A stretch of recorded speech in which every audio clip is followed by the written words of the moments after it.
Bảo bối, sao con lại ở đây? Mẹ đâu? Giấy báo tử. Ba, con biết ngay, ba nhất định sẽ quay lại cứu mẹ.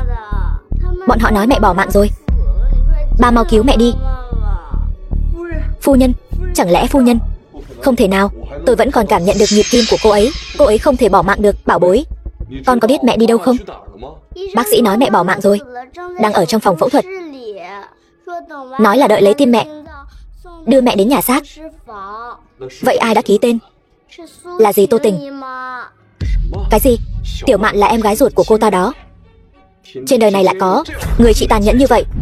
Lúc còn sống thì chẳng có chút tác dụng nào, chỉ bằng sau khi bỏ mạng lấy tim ra cho người cần. Tô đại tiểu thư, tuy rằng bệnh nhân đã bỏ mạng, nhưng xin cô đừng hút thuốc ở đây. Anh nói rồi đấy, cô ta bỏ mạng rồi.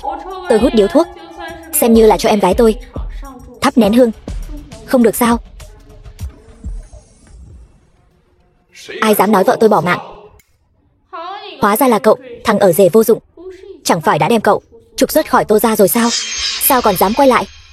Tô Tình, tôi thật không ngờ cô lại muốn móc tim xẻ gan em gái ruột của mình. Cậu đúng là một người chồng tốt đấy. Lúc này mới biết bảo vệ vợ mình.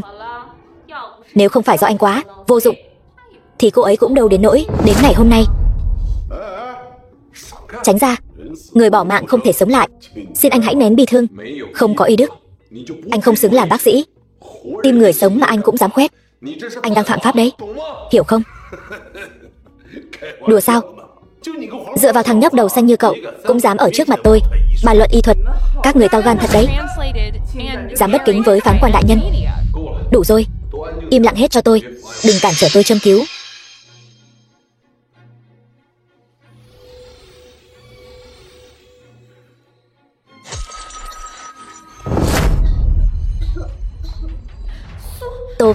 Tô Mạn, chẳng phải cô bỏ mạng rồi sao? Tôi thấy cô mong tôi bỏ mạng thì có.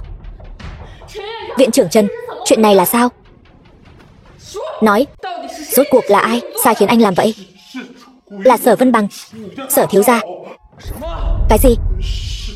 Là anh ta nói cô gái này không đáng để chữa trị nữa, chi bằng móc tim cô ấy ra, cắt quả thận, đổi chút tiền tiêu. Vậy tờ giấy báo tử là anh làm? Tôi cũng là bị ép thôi. Đừng có giả bộ đáng thương với tôi. Nhận bao nhiêu tiền hối lộ rồi? Nói thẳng đi. Tim 5 vạn, thận 2 vạn, đây là 10 vạn. Mua đôi mắt của anh. Không, tôi không muốn. Muốn trách thì trách anh có mắt như mù. Tiêu Vân Thiên, anh làm gì vậy? Tờ giấy báo tử là do cô ký tên. Đồ ở rể như cậu còn dám lấy mạng chủ nhà. Chẳng phải các người đã đuổi tôi ra khỏi Tô gia rồi sao? Tiêu Vân Thiên, chắc chắn là có hiểu lầm gì đó. Tôi cũng bị lừa rồi. Sao tôi có thể hại chính em gái ruột của mình chứ? Cô đừng sợ, tôi sẽ không làm gì cô đâu. Vậy anh, tôi chỉ cần cô về Tô gia chuyển lời giúp tôi thôi. Lời gì? Về nói với bà lão nhà các người, bảo bà ta chuẩn bị nhiều quần áo ấm để qua mùa đông đi. 3 ngày sau, tôi sẽ khiến Tô gia các người từ hào môn biến thành ăn mày. Cô Mặc Vũ, cô đến rồi. Chồng, anh ngẩn người ra làm gì thế? Cô Mặc Vũ là khách quý của nhà mình đấy, mau lấy đôi dép lê cho người ta thay đi. Được. Không ngờ tới phán quan đại nhân lấy mạng người một cách quyết đoán, ở nhà lại dịu dàng như vậy. Cô Mặc Vũ, mau vào nhà đi, nếm thử tay nghề của tôi nhé. Vâng, đợi một chút, tiên sinh Tiêu đi trước đi. Cô để ý đến anh ấy làm gì? Cô mới là ân nhân cứu mạng của tôi. Nào cô ngồi đi, mau ngồi xuống.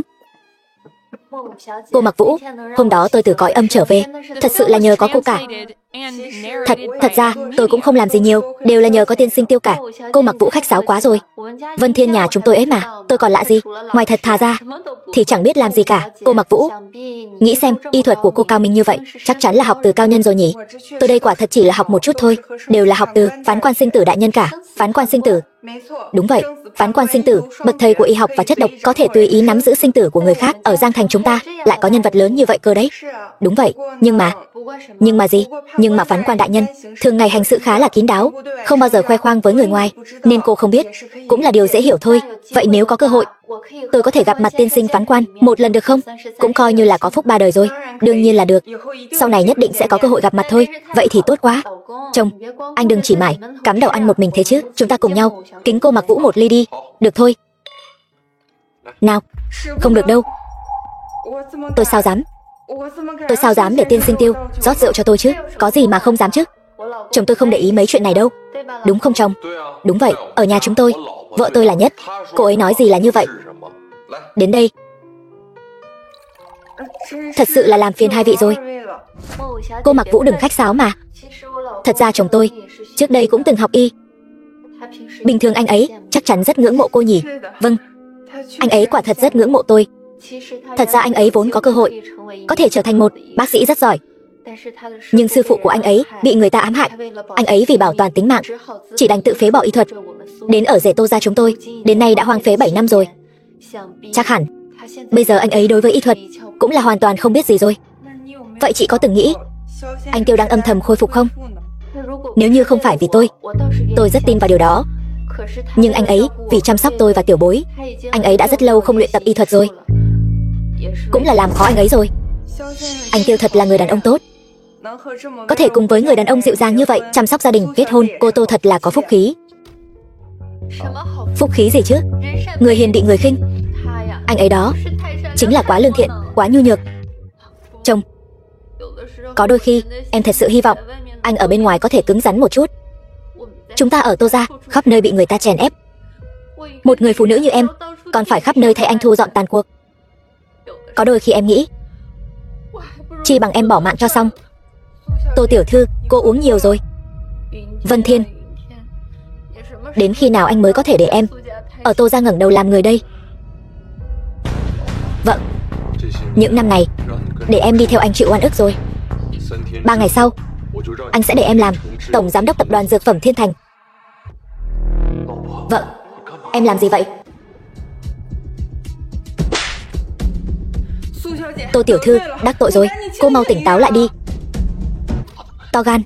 Mặc Vũ, cô đang làm gì vậy? Phán quan đại nhân, năm đó ngài tự phế bỏ nghề y của mình, sức mạnh vẫn còn trong thời gian khôi phục, tuyệt đối không thể gần nữ sắc. Vớ vẩn, cần cô nhiều lời. Cơ thể của tôi không biết sao, nhưng mà đây là cô ấy bị người ta cho uống thuốc độc mãn tính trong một thời gian dài, bây giờ bị rượu kích thích, thúc đẩy độc tính mới biến thành như vậy. Chẳng lẽ sao có thể như vậy? Hổ dữ không ăn thịt con mà.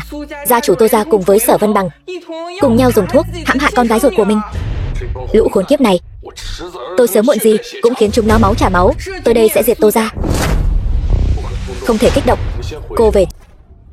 Phán quan, tình hình của tập đoàn Thiên Thành đã nắm rõ rồi. Đừng úp mở, nói thẳng đi. Vâng, ngài muốn phu nhân làm chủ tịch tập đoàn, chỉ cần đại hội cổ đông đồng ý là được. Vậy thì Tô gia, ai là cổ đông lớn nhất đứng sau vậy? Tập đoàn Tô gia kinh doanh bất chính trong nhiều năm, nhờ có sự ủng hộ của ông cụ Tề Đồng Thiên, gia tập tài phiệt tại Giang Thành mới có thể đi đến ngày hôm nay.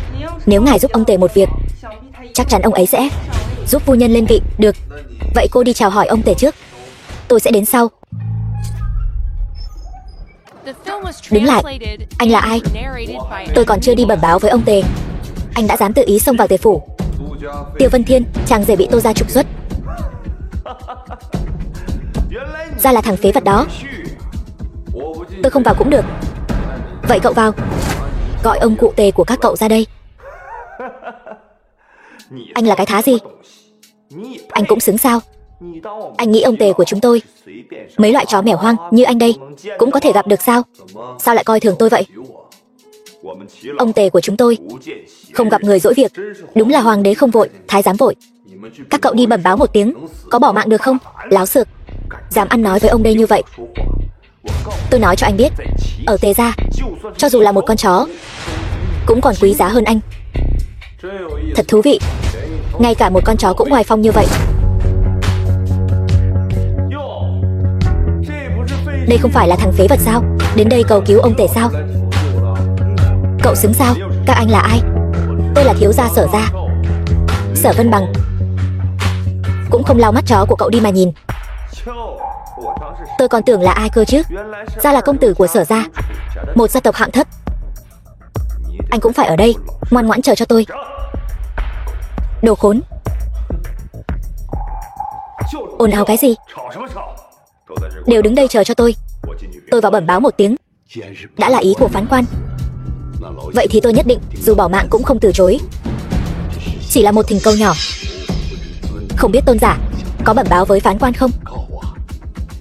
Đương nhiên. Chuyện nhỏ này chỉ cần phán quan đồng ý, chẳng phải sẽ làm được trong phút chốc sao? Tề lão đại có thể yên tâm. Vậy thì tốt quá.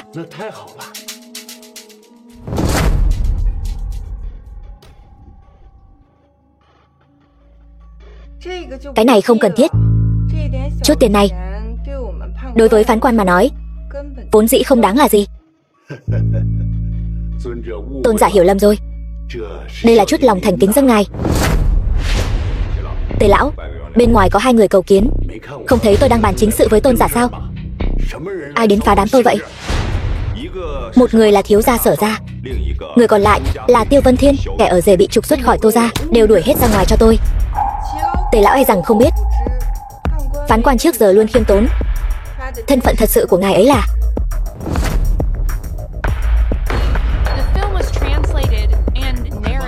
Gì? Thân phận của phán quan là gì? Cẩu nô tài. Lập tức mời tiên sinh Tiêu Vân Thiên một cách cung kính nhất vào đây cho tôi. Vâng, tôi đi mời ngay. Tề lão có lời mời. Có phải đã quỳ nhầm người rồi không? Tôi ở đây này. Không sai, Tề lão mời chính là tiên sinh Tiêu Vân Thiên. Cái gì? Tề lão mời cậu ta. Không sai, Sở thiếu gia xin cứ tự nhiên. Tề lão chúng tôi hôm nay không tiếp khách không mời. Tiêu tiên sinh mời. Được, các người cứ chờ đấy cho tôi. Đồ phế vật thối tha. Tôi sẽ dạy cho các người một bài học. Phán quan ở trên, xin hãy cứu giúp 10 bang. Tề lão, sao lại hành lễ lớn như vậy? Ông và sư phụ tôi đều là bạn bè lâu năm rồi, không cần phải khách khí như vậy. Thật không ngờ, đệ tử của lão phán quan chính là ngài.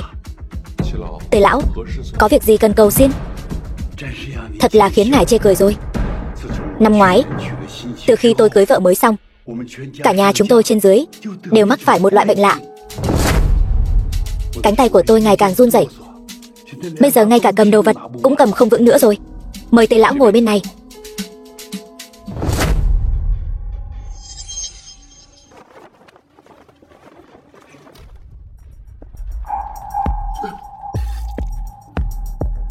Tề lão, ông cảm thấy thế nào? Tiêu tiên sinh thật không hổ là phán quan sinh tử. Thật là khiến Tề mỗ tôi mở mang tầm mắt rồi. Còn có một việc, xin đừng trách tôi nhiều lời.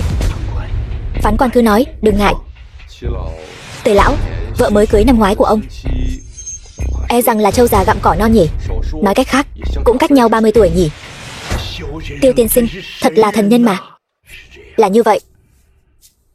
Từ khi vợ trẻ của tôi vào cửa, cả nhà, già trẻ chúng tôi đều mắc phải loại bệnh lạ này. Vốn dĩ, trưởng tử muốn kế thừa gia nghiệp Tề gia của tôi cũng vì loại bệnh này mà qua đời rồi. Tôi đã đi khắp các danh y bốn biển, đều nói không biết, chưa từng thấy. Vốn tưởng rằng đại hạn của tôi sắp đến, không ngờ lại gặp được thần y ngài đây. Vậy cô vợ mới này của ngài họ gì, tên gì, là gia thế như thế nào?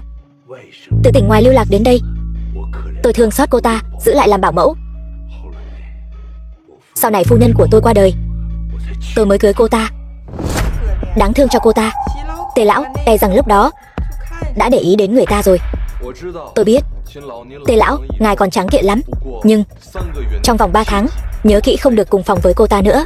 Nếu không Hắc Long chủy một khi tái phát, tôi cũng không cứu được ông. Dạ, tôi nhất định nghe theo ngài. Vậy Tô Mạn muốn làm tổng giám đốc của tập đoàn Thiên Thành, nhất định sẽ làm được. Phán quan, ngài vừa nói cả Tề gia chúng phải là Hắc Long chủy. Đúng vậy. Hắc Long chủy là chí âm chí thanh của trời, chỉ có thể được mang theo bởi thân thể chí dương. Nếu như tôi đoán không sai, vị phu nhân trẻ đẹp của Tề gia chính là thân thể chí dương. Năm xưa thứ hại bỏ mạng sư phụ của ngài lại chính là loại Hắc Long chủy độc này. Hắc Long chủy mà Tề gia trúng phải chẳng qua chỉ là Hắc Long chủy sơ cấp, không làm bị thương được sư phụ tôi. Nhưng vị phu nhân Tề gia này nhất định có mối liên hệ mật thiết với sự ra đi của sư phụ tôi. Thuộc hạ hiểu rõ, sự việc liên quan đến nguyên nhân sự ra đi của lão phán quan Mặc Vũ dù đào 3 thước đất cũng phải đem lai lịch của Tề phu nhân đào ra. Alo, chồng, sao anh lại chọc giận mẹ nữa rồi, còn không mau về xin lỗi đi. Vợ, em đừng giận mà. Đừng giận. Vậy anh bảo em làm sao không giận được? Anh thừa biết Tô gia đang gặp khó khăn, mẹ chỉ là nhất thời nóng vội mới nói ra lời đuổi anh ra khỏi Tô gia, lúc tức giận mà thôi. Vậy mà anh lại muốn Tô gia chúng tôi biến thành ăn mày sao? Anh làm vậy chẳng phải là đổ thêm dầu vào lửa sao? Anh giận không phải vì cái này. Vậy sao anh lại nói ra những lời như vậy? Em có biết không, trong khoảng thời gian em hôn mê này, người Tô gia muốn lấy tim và thận của em để làm mua bán nội tạng. Cái gì? Không thể nào, họ là mẹ ruột và chị ruột của em, sao có thể đối xử với em như vậy chứ? Thật đó, vợ, anh sẽ không lừa em đâu. Thôi được rồi, đừng nói nữa. Anh mau về xin lỗi mẹ đi. Được, vậy mọi người đợi anh về rồi nói. Vậy anh bây giờ lập tức về đây đi. Lập tức. Vợ, anh về rồi đây. Quỳ xuống. Tôi là đến tìm vợ tôi. Hơn nữa, ngày hôm đó, Tô gia các người chẳng phải đã cùng Tiêu Vân Thiên tôi ân đoạn nghĩa tuyệt, đuổi tôi ra khỏi Tô gia rồi sao? Các người có tư cách gì bảo tôi quỳ xuống? Tiêu Vân Thiên, em bảo anh trở về là để anh xin lỗi mẹ. Đây là thái độ gì của anh vậy? Vợ, em nghe anh giải thích. Nguyên rủa chúng tôi phá sản, còn bịa đặt ra câu chuyện đào tim mổ bụng để ly gián quan hệ giữa em và chị em. Anh thật sự khiến em quá thất vọng rồi. Ly gián? Đây là sự thật mà.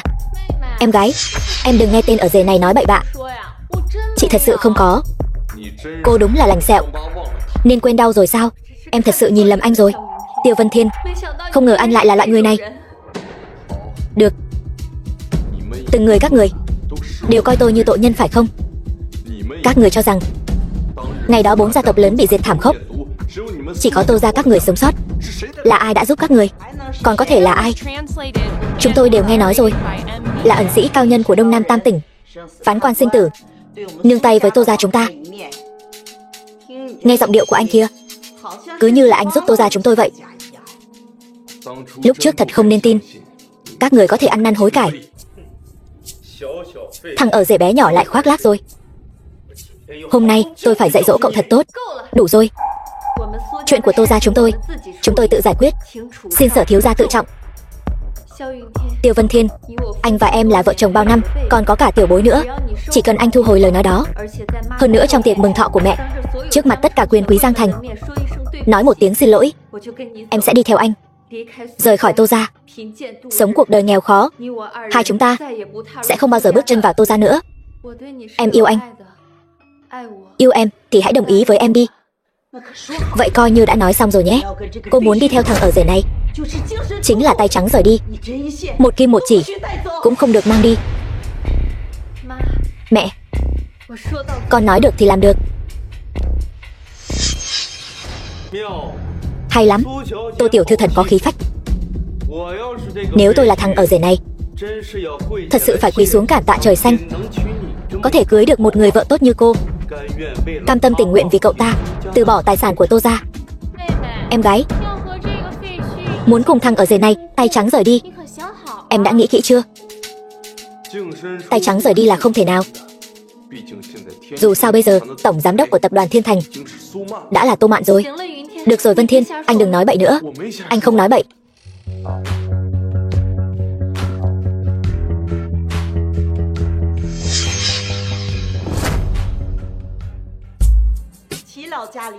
Tề lão giá lâm, Tô gia chúng tôi thật vinh dự biết bao. Tập đoàn Thiên Thành kinh doanh bất chính,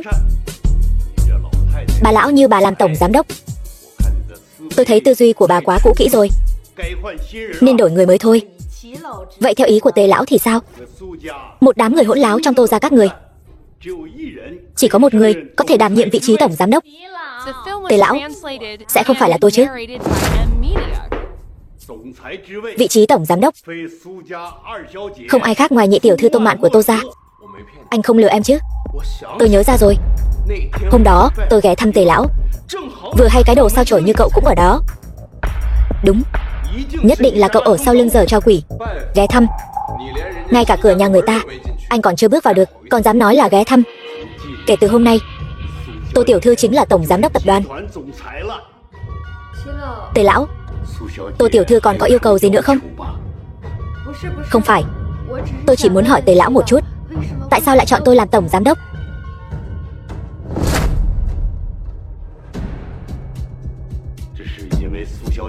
Đó là vì cô Tô có năng lực xuất chúng. Đại hội cổ đông của chúng ta từ lâu đã cho rằng cô là người thích hợp nhất cho vị trí tổng giám đốc tiếp theo. Vâng, em còn do dự gì nữa? Tề lão đã nói rồi, em là người phù hợp nhất để điều hành tập đoàn. Em còn do dự gì nữa? Tại sao em cứ phải nghi ngờ bản thân mình? Vậy còn anh, làm sao mà biết được tin này? Anh sao? Sư phụ anh với Tề lão là bạn cũ. Anh lại là chồng em, nên Tề lão báo trước cho anh thôi. Ra là vậy. Đúng vậy, chỉ là vậy thôi. Chồng, sau này em bảo vệ anh. Vợ anh giỏi nhất.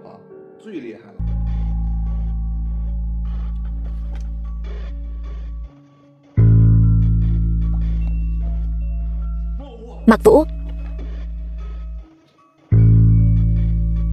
những kinh mạch màu đỏ này là thuật con rối. Có người đã đầu độc cô ấy. Mặc Vũ, cố gắng lên, tôi nhất định sẽ cứu sống cô. Phán quan, cứu sống cô ta, hay là nên nghĩ xem U Mộng, sư tỷ của Tiêu Vân Thiên, làm sao để cứu sống chính mình trước đi. Là cô, U Mộng. Không ngờ tới chứ, chúng ta lại gặp nhau rồi. Chính là cô đã mê hoặc Tề lão, rồi giải rác vu cổ chi thuật trong thành. Tại sao cô lại làm như vậy? Đồ ngốc, cô làm gì vậy? Phán quan đại nhân, vì ngài mà bỏ mạng. Mặc Vũ đáng giá. Thật là một lòng trung thành bảo vệ chủ nhân. Cô và Tiêu Vân Thiên e rằng không chỉ là tình cảm chủ tớ đơn thuần đâu nhỉ? Cô và tôi cùng chung sư môn, tại sao cô cứ phải ép tôi như vậy? Xét về thâm niên, tôi đây là sư tỷ của cậu đó. Nhưng từ khi cậu lên núi, sư phụ lại chỉ thiên vị một mình cậu. Cậu cướp đi tất cả những gì thuộc về tôi. Cậu còn mặt mũi nào hỏi tôi tại sao? Nực cười. U Mộng, cô gần 50 tuổi, còn khoác lên mình một bộ da thiếu nữ, thật là không biết liêm sỉ. Tôi thấy Tề lão mà biết diện mạo thật sự của cô, chắc ông ta nằm mơ cũng phải giật mình tỉnh giấc. Nhưng mà lão già đó thích cái bộ da này của tôi, thích đến điên cuồng. Cậu nói ông ta có tin không? Tôi sẽ cho cô lộ ra bộ mặt thật của cô. Người đâu? Lên hết cho tôi, lấy mạng hết chúng cho tôi. Phán quan, cứ để tôi bỏ mạng đi, ngài mau đi đi. Mặc Vũ,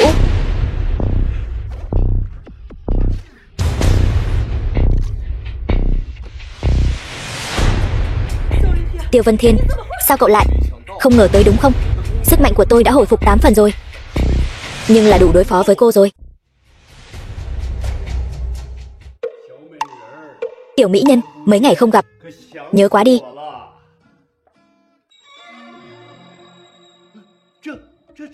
Cái gì thế này? Cứu mạng. Tề lão. Từ xưa, mỹ nhân như bộ xương khô, chữ sắc trên đầu có con dao. Nhìn cho kỹ vào, đây chính là mỹ nhân mỗi ngày cùng ông hoan ái trên giường đó. Đa tạ Tiêu tiên sinh cứu mạng. Từ nay về sau, tôi chính là trung quyền của ngài. Dốc sức trước sau, vạn tử bất từ. Tốt, tôi vừa hay có chuyện muốn ông giúp đây. Chuyện gì? Tôi có một người bạn bị trọng thương, cần một nơi thiên thời địa lợi nhân hòa, năng lượng sống dồi dào để hồi phục vết thương. Dễ thôi, ngài để ý đến miếng đất nào ở Long Quốc này, tôi có thể lo liệu cho ngài trong 1 phút mốt, không cần tốn kém. Tề lão, biệt thự mới mua của ngài cho tôi mượn dùng là được. Người đâu mang khế đất đến đây? Căn biệt thự trị giá ngàn vạn này xin tặng cho Tiêu tiên sinh. Mặc Vũ, những năm nay cô đi theo tôi, khiến cô chịu khổ rồi. Bây giờ tôi sẽ cứu cô. Cô nhất định phải cố gắng lên. Sao có thể như vậy? Kịch độc cực lạnh bị U Mộng Hạ đã được mình giải rồi. Sao còn có thể chống lại sự bảo vệ được?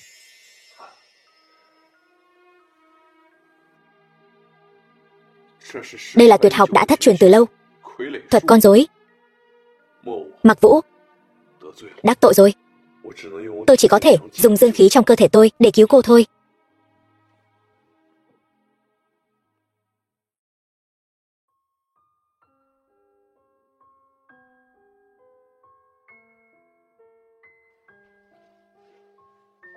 Mặc Vũ, cô thế nào rồi? Phán quan, đa tạ ngài đã cứu tôi. Ai đã hạ thuật con rối này cho cô? Bất kể là ai đã hạ loại cổ thuật độc ác như vậy, Tiêu Vân Thiên tôi nhất định sẽ khiến hắn phải trả giá gấp bội. Phán quan, tôi không thể nói. Tại sao không thể nói?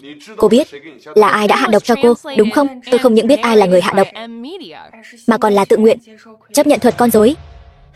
Cái gì? Phán quan không biết đó thôi. Mặc ra tôi mấy chục đời trung thành tuyệt đối, cũng đều là vì thuật con rối này. Nếu có ý đồ khác thì không thể từ chỗ phán quan sinh tử mà có được linh dược giải độc. Vì vậy, mặc ra mấy chục đời trung thành tuyệt đối, vì các đời phán quan mà dốc hết tâm sức. Còn có chuyện này nữa sao? Vậy nên cô thần phục tôi là vì muốn từ chỗ tôi mà có được thuốc giải sao? Không, lòng trung thành của tôi đối với ngài không liên quan đến những điều này. Từ khi nào cô bắt đầu chịu sự dày vò của thuật con rối? Từ khi tôi 10 tuổi, lần đầu tiên tuyên thệ trung thành với phán quan, tôi liền tự nguyện gieo thuật con rối. 10 tuổi, Mặc Vũ bằng tuổi mình. Mình khi 10 tuổi được sư phụ thu nhận vào môn hạ và chỉ định làm phán quan đời tiếp theo. Chẳng lẽ là Mặc Vũ lúc đó? Mặc Vũ, đừng vận công. Nín thở. Muộn rồi. Thuật con rối này là do lão phán quan hạ độc, ăn sâu vào xương tủy. Mặc Vũ tôi thân phận thấp hèn, cứ để nó đi theo đi. Phán quan, xin đừng phí tâm vì tôi nữa. Mấy đời Mặc ra các người đều trung thành, không ngờ lại phải chịu giày vò này. Vậy cái quy định vô lý này, từ hôm nay trở đi cô không cần phải chịu đựng nữa. Tôi bây giờ sẽ vì cô mà ép độc ra ngoài, trả lại tự do cho cô. Cái gì? Phán quan không cần Mặc Vũ nữa sao? Tôi cam nguyện chịu đựng đau khổ, cũng muốn đi theo phán quan. Mặc Vũ, cô nói gì vậy? Cô đi theo tôi nhiều năm như vậy, sao tôi có thể không cần cô? Chỉ là cô không cần phải chịu đựng loại đau khổ này nữa. Lần này tôi nhất định cứu cô.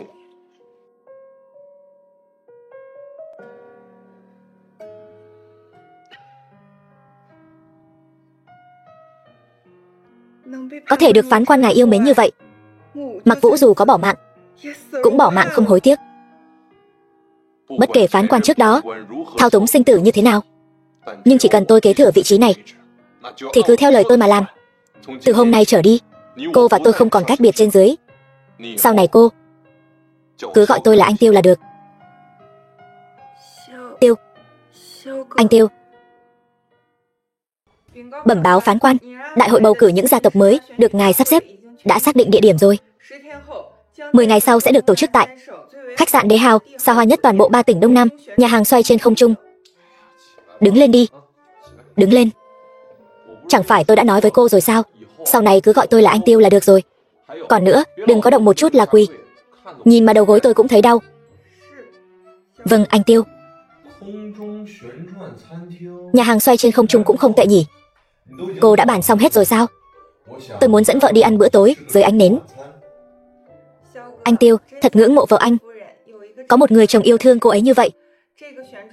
Nhà hàng xoay này bình thường không mở cửa cho người ngoài, chỉ khi tiếp đãi nguyên thủ các nước hoặc nhân vật quan trọng quốc tế thì mới mở cửa theo giờ. Sao? Tôi đến mà bọn họ không tiếp đãi sao? Không phải. Tôi biết anh không thích bị người khác làm phiền, cho nên tôi đã sớm nói trước với ông chủ rồi. 10 ngày gần đây, tất cả các hoạt động tiếp đón khách nước ngoài đều dừng lại. Tôi đã trả cho bọn họ gấp 10 lần giá để mua cho anh một chút thanh tịnh.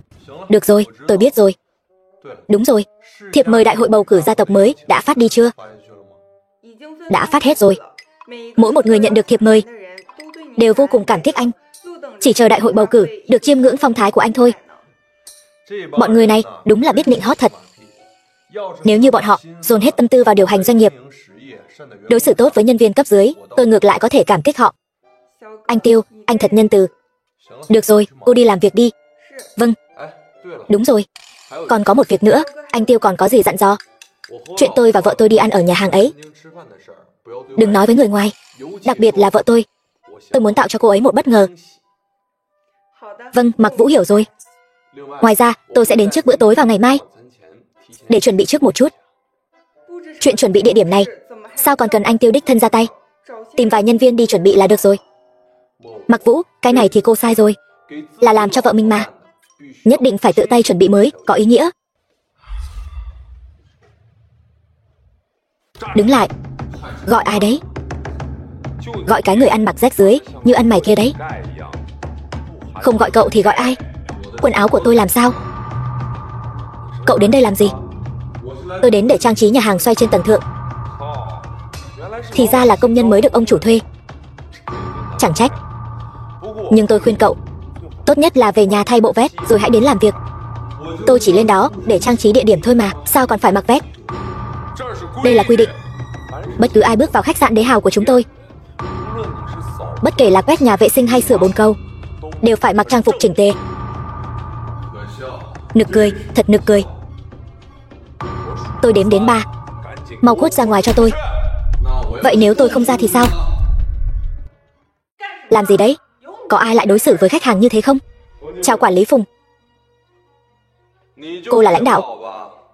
Tôi có một việc rất quan trọng cần làm.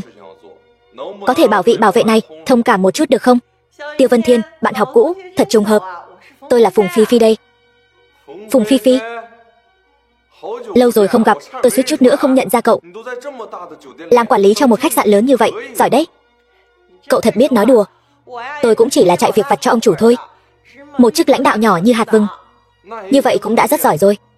Tôi nghe nói khách sạn này bình thường đều tiếp đãi khách nước ngoài. Cậu còn trẻ mà đã có thể làm quản lý trong khách sạn này, đã rất giỏi rồi. Cũng tạm tạm thôi.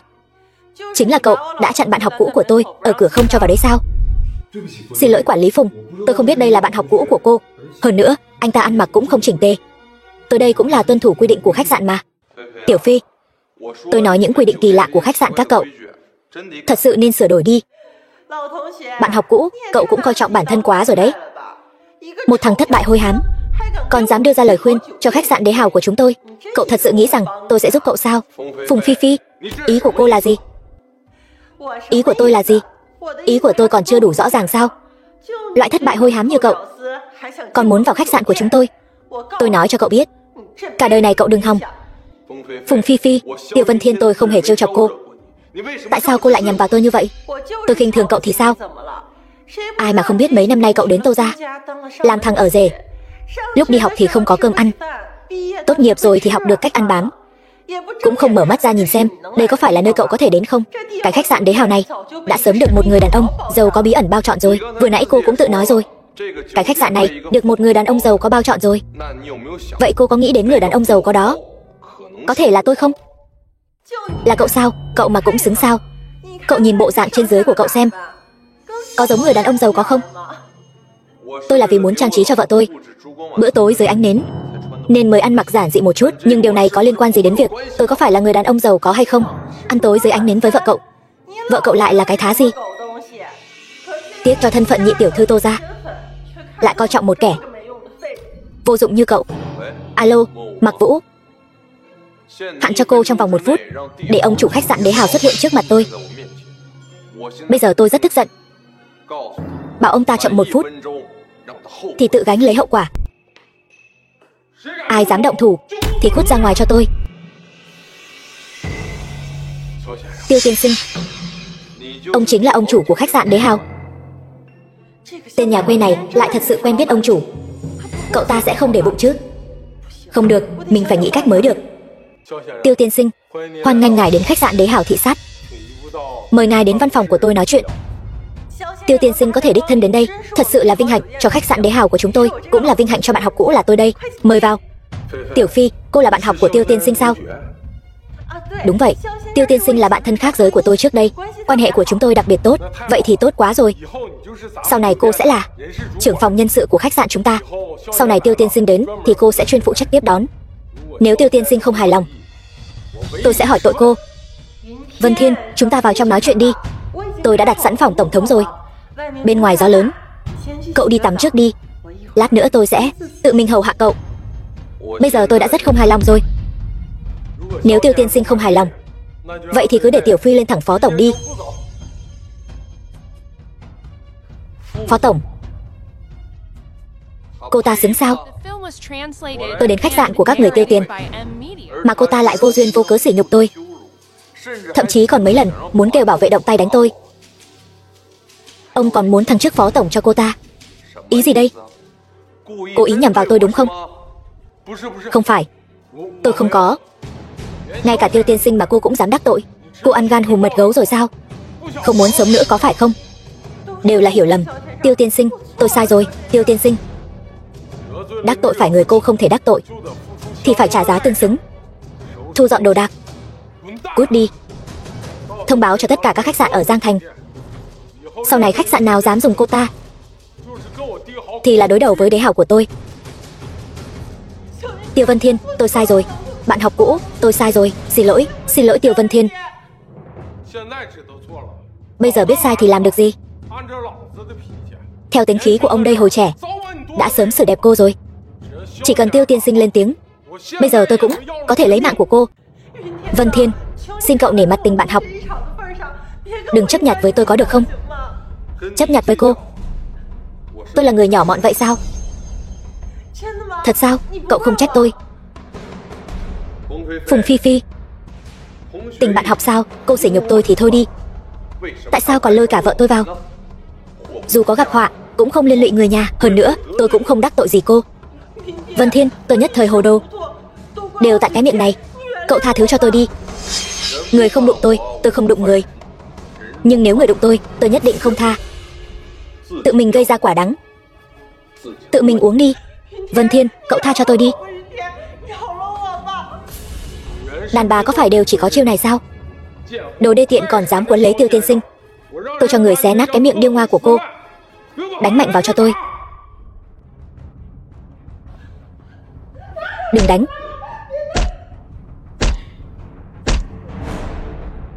Đúng rồi, tôi muốn nói chuyện với ông về việc trang trí nhà hàng xoay. Mấy hôm nữa là kỷ niệm ngày cưới của tôi và vợ. Tôi muốn tự tay trang trí. Có vấn đề gì không? Không vấn đề gì, ngài là khách hàng. Khách hàng là thượng đế. Ngài muốn trang trí thế nào cũng được.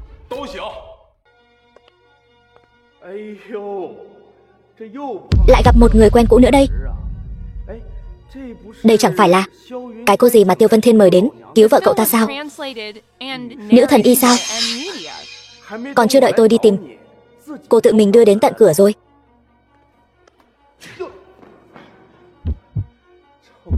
Khốn kiếp, cũng có chút bản lĩnh đấy. Một cước này mà không lấy mạng anh là vì không muốn làm ô uế đại hội long trọng này của phán quan. Dừng tay, đánh chó cũng phải. Nhìn mặt chủ nhân dám đánh người của tôi.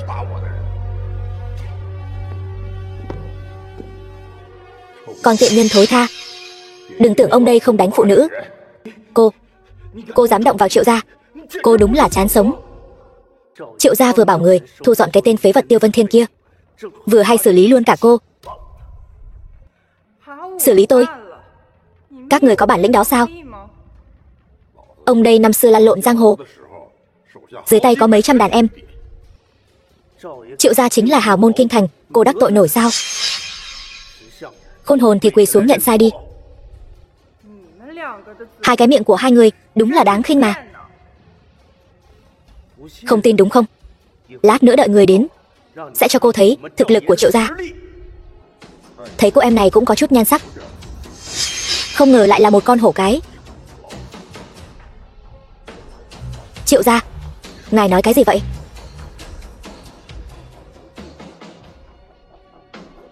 Vừa nãy Triệu gia giận dữ như vậy, chắc sẽ không đánh cả chúng ta đấy chứ? Tôi thấy có khả năng đấy. Tô Mạn, tất cả đều do chồng cô hạ đấy. Chồng, đáng ra em không nên đưa anh tới đây. Lần này coi như gây ra họa lớn rồi, đắc tội với gia tộc mới rồi. Tô gia chúng ta coi như xong rồi. Ông ta nói gì em cũng tin sao? Sao anh cứ thấy cái gia tộc mới này chỉ đang khoác lác thôi? Anh đừng có tỏ ra dũng cảm, lát nữa Tề lão sẽ đến công bố kết quả ứng cử. Nhỡ đâu đúng là Triệu gia thì chúng ta xong thật. Anh thấy là Triệu gia bọn họ sắp xong đời đến nơi rồi. Bao nhiêu người ở đây, anh bớt khoác lác đi được không? Tiêu Vân Thiên, nghe vợ khuyên một câu rồi cút đi cho nhanh. Đừng làm chúng tôi mệt theo. Cả cái Giang Thành này bị anh hại thảm rồi. Triệu Nhị Hổ này ở kinh thành ngang ngược bá đạo, ở kinh thành còn chẳng ai quản được, anh làm sao dám đắc tội với ông ta chứ? Sớm biết ông ta đến chọn gia tộc, chúng ta đến góp vui làm gì? Đằng nào cũng có được chọn đâu. Chồng, nhịn một chút sóng yên biển lặng. Anh cứ trốn đi đã. Mấy loại lưu manh này anh gặp nhiều rồi, anh không sợ.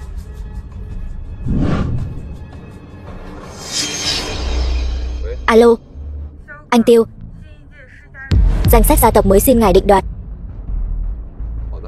Được, các gia tộc Giang Thành tôi đã gặp hết rồi, không một ai ra hồn. Danh sách gia tộc mới tôi đã chọn xong. Lát nữa tôi nhắn tin cho cô bảo Tề lão công bố là được. Vâng, tôi đi chuyển lời ngay đây. Sở thiếu gia, anh làm sao vậy? Triệu gia ngài cũng bị đánh. Nói bậy bạ gì đó. Chúng tôi chỉ là bị ngã thôi. Tôi nhất định sẽ khiến con nhỏ vừa nãy phải hối hận. Đúng đó Triệu gia, ngài là ai chứ? Còn nữa, các người nhìn cái gì mà nhìn? Nhìn nữa tôi lấy mắt ra đấy. Triệu gia bớt giận. Đàn em của tôi lát nữa sẽ đến ngay thôi. Đợi người của tôi đến, xem ai còn dám ngang ngược. Triệu gia dậm chân một cái, cả cái kinh thành cũng phải run lên 3 phần, huống chi là cái Giang Thành nhỏ bé này. Coi như thằng nhãi danh cậu biết nói chuyện. Là do Triệu gia dạy dỗ tốt. Chồng, anh mau đi, người của bọn họ có lẽ sắp đến rồi. Muốn chạy, muộn rồi. Ngồi yên đó cho tôi. Sở Vân Bằng, anh đúng là chó săn, cậy thế chó. Con đàn bà thối tha, cô dám chửi tôi.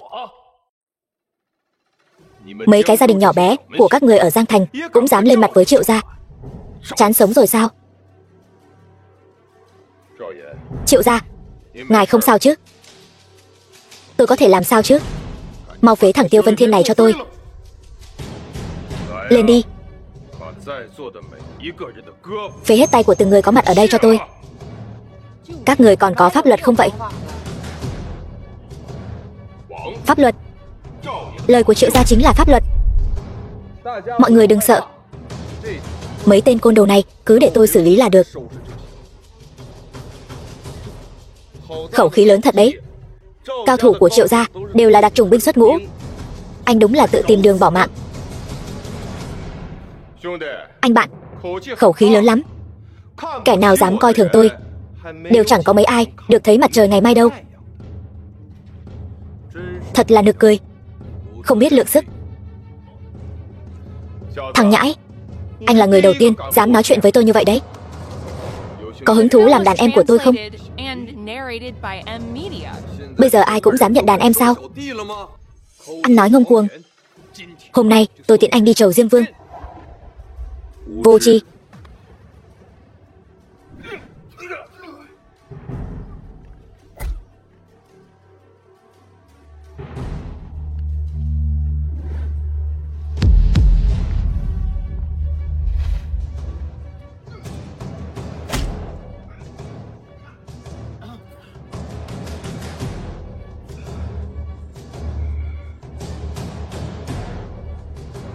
Chỉ có mấy tên tôm tép này thôi cũng dám làm càn trong đại hội bầu cử gia tộc mới. Chẳng khác nào không mặc đồ nhảy múa, quay vòng nào cũng thấy xấu hổ. Rốt cuộc cô là ai? Tôi chỉ là một kẻ vô danh tiểu tốt. Thật nực cười, các người đắc tội với đại nhân thật sự rồi mà còn không biết. Xin lỗi người đẹp, tôi không biết chúng tôi đã đắc tội với ai, nhưng chúng tôi biết mình sai rồi. Xin cô tha cho tôi. Vừa nãy không phải rất giỏi sao? Bây giờ biết sai rồi. Người đẹp, xin cô tha cho tôi. Hôm nay là đại hội bầu cử gia tộc Giang Thành. Ai đang làm can? Còn định ra oai với tôi, chán sống rồi sao? Xin lỗi Tiêu tiên sinh, tôi đến muộn rồi. Không muộn, vừa hay. Tôi cũng vừa dạy dỗ xong đám phế vật này. Triệu gia náo loạn hội trường, không coi ai ra gì, đuổi hết ra ngoài cho tôi, tước đoạt tư cách tranh cử. Xem thử các người còn bản lĩnh gì nữa. Đặc biệt là cậu, Sở Vân Bằng, cấu kết với Triệu gia, đúng là làm mất mặt Giang Thành. Đám người này chọc đến tôi rồi, hôm nay không ai được đi hết. Giao cho ông đấy. Tuân lệnh. Dám giở trò với tôi, đám người này phải trả giá. Đại hội bầu cử tiếp tục. Vâng. Xin lỗi, thuộc hạ đến muộn. Rõ ràng vừa nãy đã dạy dỗ hai tên phế vật này rồi. Không ngờ bọn chúng lại dám ra tay với ngài. Không sao, lâu rồi không đánh người. Hoạt động gân cốt cũng không tệ. Mặc Vũ chỉ thấy bọn chúng đến làm bao cát cho ngài cũng không xứng. Được rồi, mọi chuyện giải quyết xong rồi. Mọi người cứ yên tâm chờ kết quả công bố đi. Tề lão, xin ông công bố kết quả. Vâng, chồng cô giỏi quá đi. Rốt cuộc là thân phận gì vậy? Tôi cũng không biết nữa. Anh ấy chỉ là một người bình thường thôi. Thân phận của tôi không quan trọng. Các người cũng không cần đoán. Các người chỉ cần nhớ một điều. Gia tộc nào trúng cử phải luôn ghi nhớ. Phải vì hạnh phúc của người dân Giang Thành. Theo ý của phán quan sinh tử Giang Thành, tôi tuyên bố kết quả bầu cử gia tộc mới là Tô gia. Cái gì? Là Tô gia chúng tôi sao? Đương nhiên, đây là ý của phán quan. Cô còn nghi ngờ sao? Không dám, tôi chỉ là không dám tin chuyện như vậy lại xảy ra với Tô gia chúng tôi. Nhưng phán quan còn nói Tô gia các người nắm quyền Giang Thành vẫn có điều kiện. Quả nhiên, anh ta vẫn có điều kiện. Kế hoạch và sản nghiệp của Tô gia các người phải do một mình cô Tô Mạn quyết định. Nếu bà Tô và Tô Tình dám nhúng tay vào, tôi sẽ lập tức thu hồi vị thế gia tộc. Đây chính là điều kiện. Không sai. Nếu cô không đáp ứng được thì tôi sẽ chọn gia tộc khác. Nhất định đáp ứng. Tôi chỉ là không dám tin. Phán quan đại nhân lại tin tưởng tôi đến vậy. Phán quan đã nói vị trí này nhất định phải là của Tô tiểu thư. Vợ, sao vậy? Ngẩn ra làm gì? Được, Tô Mạn tôi nhất định không phụ sự mong đợi. Trấn hưng Giang Thành.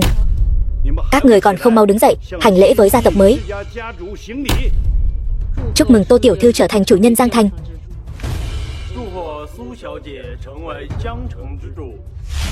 Các người rốt cuộc là ai?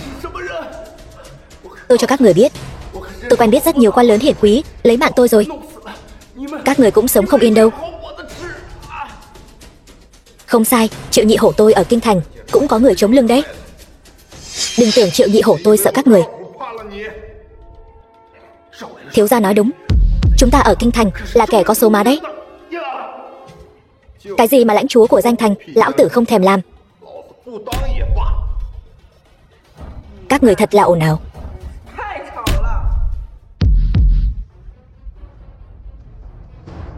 Toàn là đàn ông con trai mà chỉ có chút bản lĩnh ấy thôi sao? Cô rốt cuộc là ai? Tôi rốt cuộc đã đắc tội với ai? Thấy anh đáng thương như vậy, vậy tôi cho anh biết, Tiêu tiên sinh chính là ân chủ của Giang Thành, phán quan sinh tử. Bây giờ anh biết mình đắc tội với ai rồi chứ? Cái gì? Cậu ta chính là phán quan sinh tử?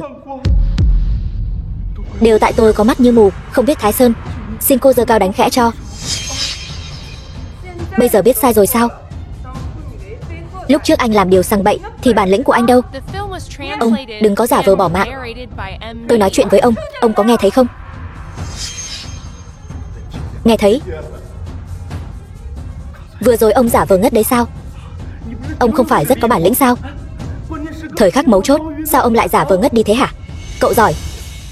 Cậu giỏi thì cậu lên đi. Triệu gia, hai người phía sau kia làm gì vậy? Đây là sứ giả báo tang trong truyền thuyết. Bất cứ ai thấy chắc chắn bỏ mạng, trừ phi cái gì? Ông mau nói đi. Trừ phi phán quan hạ lệnh thì mới có đường sống.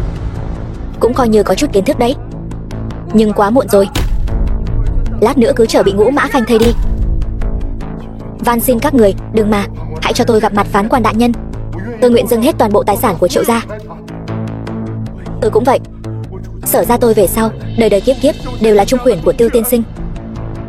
Sớm như vậy thì tốt rồi.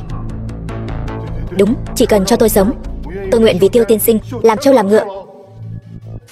Nếu các người đều nói vậy thì đi theo trình tự pháp luật đi. Đây là một văn bản hiến tặng toàn bộ tài sản của Sở gia, Triệu gia các người, giúp đỡ bách tính nghèo khó. Được, chỉ cần cho tôi đường sống, Sao cũng được.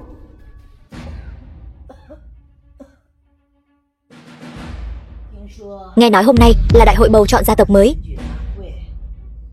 Sao không mời mẹ vậy? Mẹ vừa mới khỏi bệnh, đừng nghĩ nhiều như vậy. Nói thật, có phải là khinh thường bà già này bệnh tật, không mời Tô gia chúng ta hay không? Mẹ, thật ra là có mời. Vậy sao con không thay mẹ đi tham dự? Bọn họ không phải là mời mẹ. Cái gì? Có phải con lại nói dối rồi không? Sao con dám? Con nói đều là sự thật. Vậy con nói xem, bọn họ mời ai? Đương nhiên là người vừa có đức, vừa có tài duy nhất của Tô gia rồi. Là cậu. Bà Tô, đến bây giờ mà bà vẫn còn hồ đồ, không phân biệt được tốt xấu sao? Cậu về để gây sự phải không? Chị, chúng ta không phải về để gây sự. Vậy là về để khoe khoang rồi. Sao nào, bị loại rồi sao? Mấy nhà hào môn lớn chắc chưa từng coi thường cô như vậy đâu nhỉ? Cô lại dám đánh tôi. Đánh cô thì sao? Lại dám bất kính với chủ nhân của Giang Thành. Chủ nhân của Giang Thành cái gì chứ? Cô nói đùa gì vậy? Chẳng lẽ Tô gia chúng ta đã trúng cử gia tộc mới nổi? Tương truyền chỉ có gia chủ gia tộc mới có tư cách được gọi là chủ nhân của Giang Thành. Không sai, tôi chỉ là nhất thời xúc động thôi. Em gái đừng trách chị. Tô gia chúng ta trúng cử gia tộc, thật là vinh hạnh ba đời. Các người đúng là có phúc. Nhưng Tô gia chỉ có Tô Mạn tiểu thư mới có thể thực thi quyền lợi gia tộc. Các người bớt giở trò mờ ám cho tôi. Mẹ đừng làm hại thân thể. Con bé ngốc này. Con cũng biết mẹ là khẩu xà tâm Phật mà. Chúng ta đều là người một nhà. Sau này con đó không được mặc kệ mẹ đó nha. Cái nhà cũ này, gia sản này, mẹ đều để lại cho con hết đó. Mẹ, sao mẹ lại thấy gió trở chiều vậy? Trước đây mẹ đâu có nói như vậy. Con mới là đại tiểu thư Tô gia, dựa vào đâu mà cái gì con cũng không có được? Ai bảo cô làm việc quá tuyệt tình làm gì? Mỗi một bước đều là tự cô đi. Chị, em từ nhỏ đã không muốn tranh giành với chị rồi, nhưng chị luôn quá đáng hơn lần trước. Đến nước này cũng không trách được em. Em gái tốt, em đây là muốn ép bỏ mạng chị sao? Mẹ, lần này con và Vân Thiên trở về cũng không phải để chọc tức mẹ, mà là mang cho mẹ chút thuốc bổ. Mẹ uống xong rồi mau chóng hồi phục. Nhưng sau này đừng nhúng tay vào chuyện của tập đoàn nữa. Vợ, chúng ta đi thôi. Em đã là chủ nhân của Giang Thành rồi. Tề lão chính là cánh tay phải đắc lực của em. Sau này ông ấy đều nghe theo em. Ông ấy còn hẹn chúng ta ăn cơm. Đi thôi.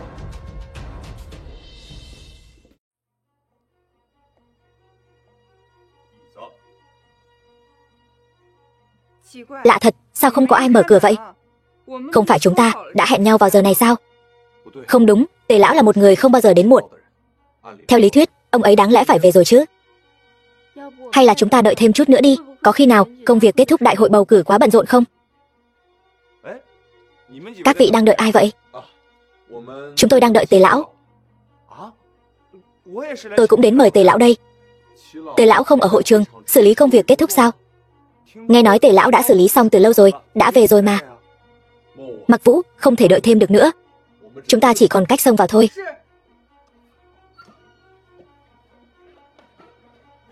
Tề lão, ông đang ở đâu? Tề lão.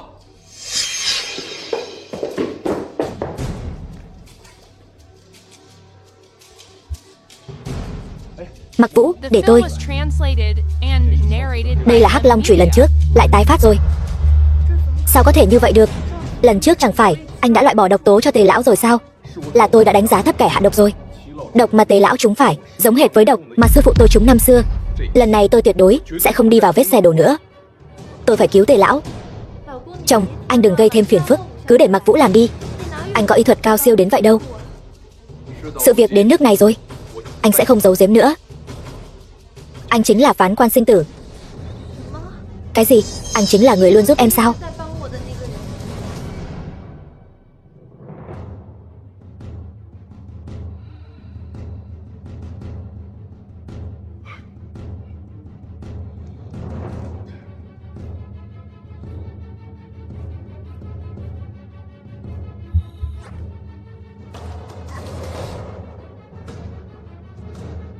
Tề lão, ông tỉnh rồi. Tiêu tiên sinh, tôi biết năm xưa ai đã lấy mạng sư phụ của ngài rồi. Là ai?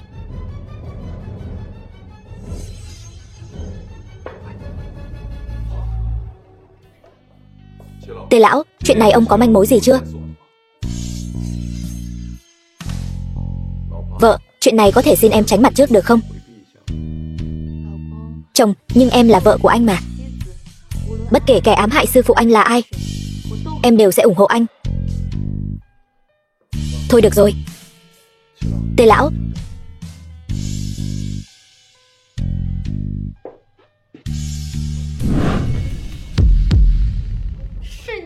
là anh, Sở Vạn Niên. Tiêu tiên sinh, tha mạng, Tiêu tiên sinh.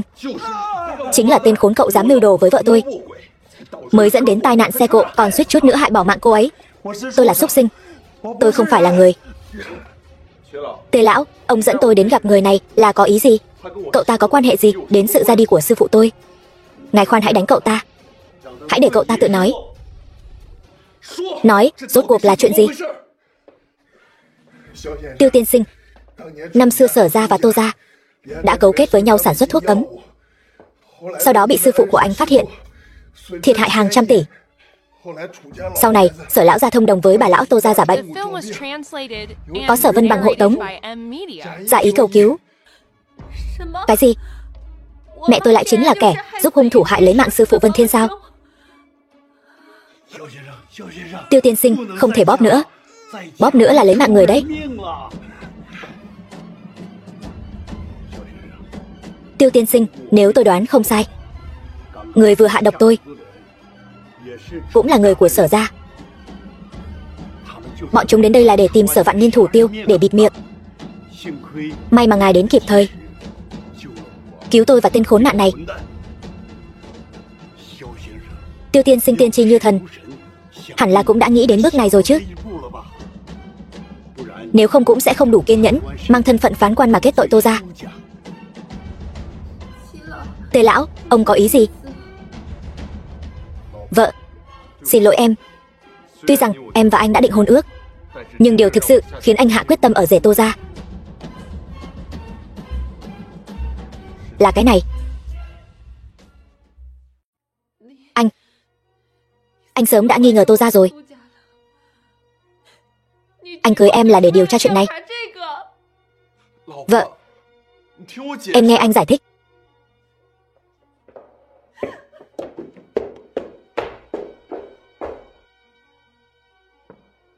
Mặc Vũ, xem ra người của Sở gia không thể để lại một ai rồi. Tôi muốn khiến bọn họ nhà tan cửa nát. Trước khi trời sáng, tôi muốn khiến tất cả bọn họ quỳ trước mộ sư phụ tôi, tạ tội, tuân lệnh phán quan, nhất định hoàn thành nhiệm vụ. Tiểu thư Mặc Vũ, Sở gia chúng tôi đã quyên góp toàn bộ gia sản theo như giao ước. Cô làm gì vậy? Có những thứ không thể dùng tiền để xóa bỏ được. Tiểu thư Mặc Vũ, xin cô tha cho tôi đi. Tôi vẫn còn một cái quỹ đen nhỏ, tôi đưa hết cho cô, được không? Cô tha cho tôi một mạng đi mà. Thằng nghịch tử, tiền của ba còn quyên góp hết rồi, mà con còn giữ lại quỹ đen. Ba, đến nước này rồi, ba đừng nói nữa.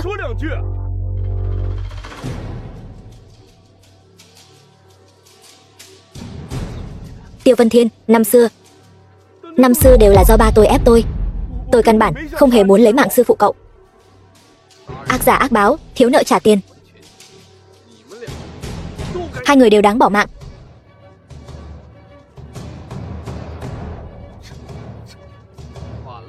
Muộn rồi, sứ giả báo tang mang sổ sinh tử của tôi đến đây.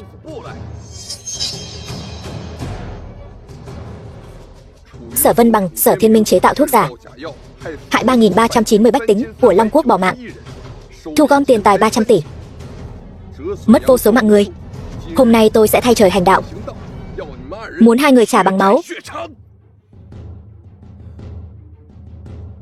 Sư phụ, Đồ Nhi báo thù cho người rồi. Vân Thiên, anh đừng tìm em nữa. Em cũng không biết phải đối mặt với anh thế nào. Không ngờ mẹ và chị em chính là đồng phạm lấy mạng sư phụ anh. Vợ, em ngốc cái gì vậy? Bọn họ là bọn họ, em là em. Hơn nữa anh cưới em không phải vì báo thù, là vì anh thật sự yêu em. Ngay từ ban đầu đã yêu. Thật sao?